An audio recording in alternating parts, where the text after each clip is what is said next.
Hello everyone, welcome to my channel Lifelong Learning. C for Beginners playlistல இன்னைக்கு நம்ம பார்க்க போகிறது Unions in C. What is a union in C? Unionங்கிறது user defined data type. It allows grouping variables of different data types under a single name. Grouping of variables under a single name அப்படின்னா அரேஸும் இருக்குது, ஸ்ட்ரக்சர்ஸும் இருக்குது. அரேஸில் என்ன, we can group variables of same data type. ஸ்ட்ரக்சரில் என்ன, grouping variables of different data types under a single name. So what is the difference between structure and union? இதை தான் இந்த வீடியோவில் நம்ம பார்க்க போகிறோம். All members of a union share the same memory space. எதுக்காக யூனியன் யூஸ் பண்ணுறோம் அப்படின்னா, efficient memory utilization தேவைன்னா we can use union. So it is useful for scenarios when one data member is active at a time. At a timeல more than one data member இருந்தாலும் at a timeல ஒரே ஒரு data member தான் ஆக்டிவாக இருக்கணும். அந்த மாதிரி கேசஸில் we can use union. So what is the syntax? நம்ம ஸ்ட்ரக்சரை டிஃபைன் பண்ண மாதிரி தான், ஆனால் இங்கே union and then union name, open and close curly braces followed by a semicolon, and these are all the definition of the members. Data type member, data type 2 member. So this is an example union data where I have got 3 members. I ingiradu integer, f float and then character array. So how do I access a union member? First variable declare பண்ணுறதுக்கு union data data1. அப்போ இந்த இடத்துல வந்து we are declaring the variable of this type data. இதில் நம்ம வேல்யூஸை எப்படி நம்ம ஆக்சஸ் பண்ண போகிறோம்னா, just like structure union variable name dot member name is equal to 10. அதை பிரிண்ட் பண்ணுறது just like any other integer variable தான். ஆனால் யூனியனில் ரொம்ப காஷியஸாக இருக்க வேண்டியது என்னென்னா, only one member can hold the value at any time. இது இன்னும் கொஞ்சம் டீட்டெயில்டாக பார்க்கலாம். ஸோ மெமரி அலோகேஷன் எப்படி அப்படின்னா, it is equal to the size of the largest member. இப்போ இந்த யூனியனில் வந்து நம்மளுக்கு 3 மெம்பர்ஸ் இருக்காங்க, I, C and D. I occupies 4 bytes, C occupies 1 byte, double occupy 8 bytes. இதில் எது லார்ஜஸ்ட்டு? டபுள். அப்போ டபுளோட மெமரி சைஸ் தான் இந்த யூனியன் வேரியபிள்ஸ்க்கு அலோகேட் ஆகும். Because all these members are stored in the same memory location. இதுவே ஸ்ட்ரக்சரில் எப்படி மெமரி அலோகேட் ஆகும் அப்படின்னா, the definition are all same. ஆனால் except for this reserved word, இங்கே நம்ம ஸ்ட்ரக்டர்னு கொடுத்தோம்னா this is a structure, union கொடுத்தோம்னா this is an union. இங்கே நம்மளுக்கு 4 மெம்பர்ஸ் இருக்காங்க, integer, character, float and character array. அப்போ இங்கே மெமரி எப்படி அலோகேட் ஆகும்னா, ஒவ்வொரு மெம்பர்ஸ்க்கும் தனித்தனியாக மெமரி அலோகேட் ஆகும். So 4 bytes will be allocated for I, integer variable, and then 1 is for this character, another 4 bytes is for this float variable f, and 30 bytes is for the character array. So டோட்டலாக 39 bytes. இதுவே யூனியனாக இருந்தது அப்படின்னா, the maximum size எதுக்கோ அதுதான் allocate ஆகும். அப்போ இந்த character அரேவோட size தான் இந்த ஹோல் யூனியனுக்கும் அலோகேட் ஆகும்.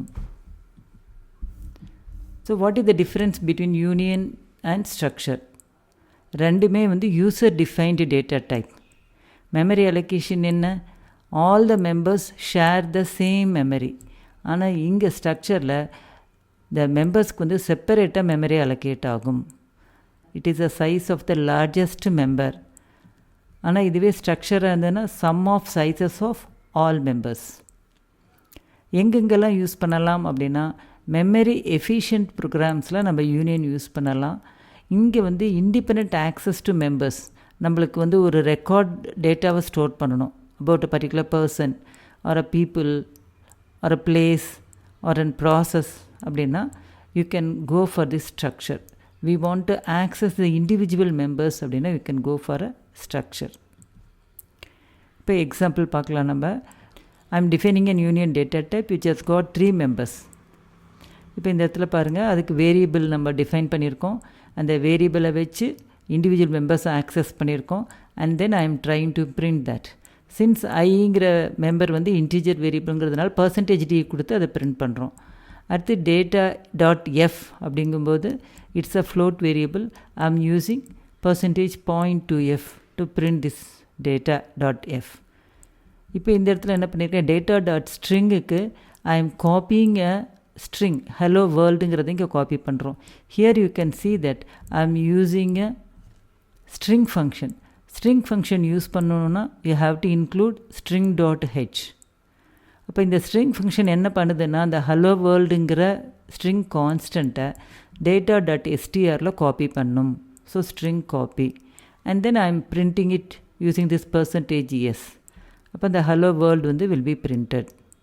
அப்போ நம்ம வேல்யூ அசைன் பண்ணுறோம், அதை பிரிண்ட் பண்ணுறோம், அடுத்து வேல்யூ அசைன் பண்ணுறோம், அதை பிரிண்ட் பண்ணுறோம். அப்போ இட் வில் பி ஓகே. ஆனால் இப்போ அடுத்து ஒரு சின்ன எக்ஸாம்பிள் பாருங்கள். அதில் ஸ்லைட்டாக நான் சேஞ்ச் பண்ணியிருக்கேன். எந்த இடத்துல சேஞ்ச் பண்ணியிருக்கேன், இது பிரிண்டிங் எல்லாம் ஓகே. இந்த ஸ்ட்ரிங்கை பிரிண்ட் பண்ணதுக்கப்புறம் நான் மறுபடியும் டேட்டா டாட் ஐயை பிரிண்ட் பண்ணுறேன். இந்த இடத்துல don't expect the 10 value will B printed. some junk value will be printed.